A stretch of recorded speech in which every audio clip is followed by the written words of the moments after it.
about my life. I don't know what I'm doing, so I just fucking do it. What's up, Phil here? And today's video, I'm gonna do a beer review of Stone's Ruination 2.0 double IPA. I'm gonna just talk about my whole experience, about the whole experience after I drink the beer, taste it, and enjoy our time here in our lovely backyard here at Mailbox Brews. So first I'm gonna open up this bottle, and then I'm gonna pour it into this lovely girly looking glass. It's a tulip. Um, the reason why it's wet is because I just washed it. There's calcium deposits in it, and I don't want to dry it because I'm thirsty and don't want to wait. I'm impatient. But the reason why you got to put it into this girly looking glass, this tulip glass, is so when after you pour it down, you can, it's a good way to see what it, like, the color, to really observe the color, and to just smell.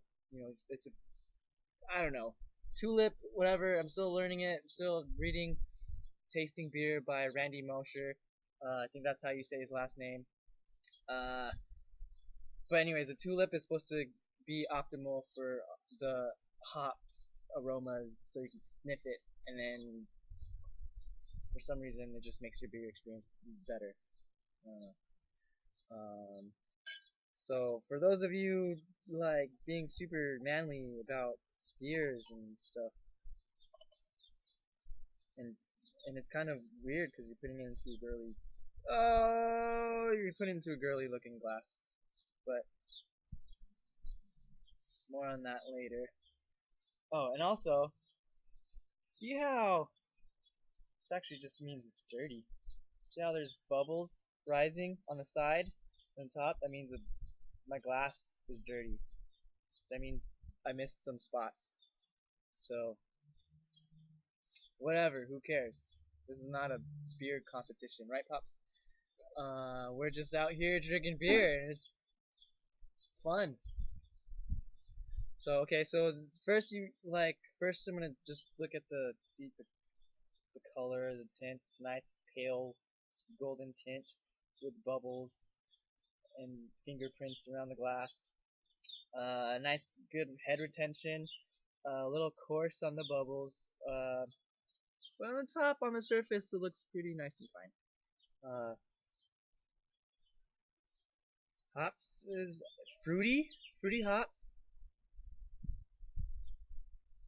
There's a breeze coming, so I can't really smell it. And there's a bird right behind me. But yeah, the floral hops and stuff. It's Citra. Oh, okay, Citra, tiny citrusy. I really would need to work on my beer terms, but here we go.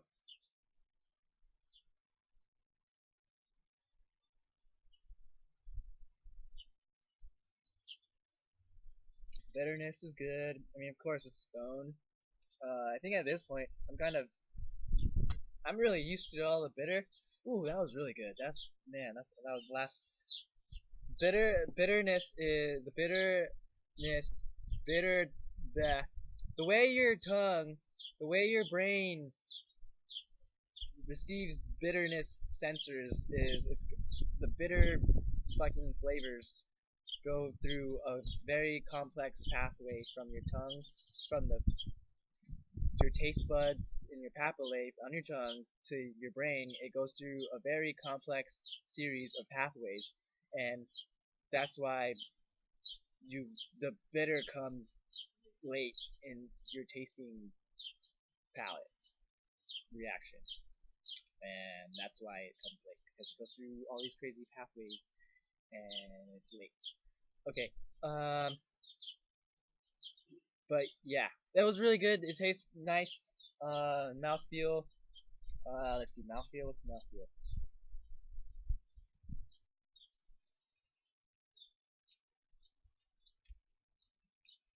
Light. Light. Carbonation is light. I don't know if that's what you expect. for a double IPA.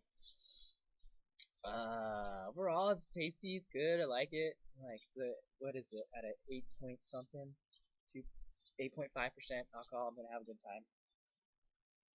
Just hanging out here in my backyard. Um, yeah. And another thing about that discussion on putting your beer in girly looking glasses. You know, you're if you're into craft beer, like don't even think it's the macho thing to do because it's not. It's actually uh quite the opposite of the feminine or the masculine energy. There's the masculine and feminine energy. If you want to be true in your masculine energy, just drink the really like watered down beers like Budweiser and Coors and stuff like that, which is not there's nothing wrong with it. Because the masculine energy really wants to simplify things. Everything's just like simplified, very simple, no crazy ingredients, no flavors, nothing, just beer, just alcohol and water, and that's very masculine. But when it comes to craft beer, it's actually a very feminine energy because there's a lot of flavors going on. You are paying attention to the different smells. You're putting it in girly glasses. You want to really taste bitterness, you know, uh, and quite frankly, that sounds like what girls do. They enjoy good things and bad things, and they enjoy the sweet, harmonious times and the bad times. That one's really bitter and it sucks. But then for some reason, us craft beer people love bitter flavors. It's like, what the hell? We like bitter and we actually enjoy it. That sounds like what a girl does. So I'm gonna hang out here. We can keep talking and stuff. But yeah, cheers.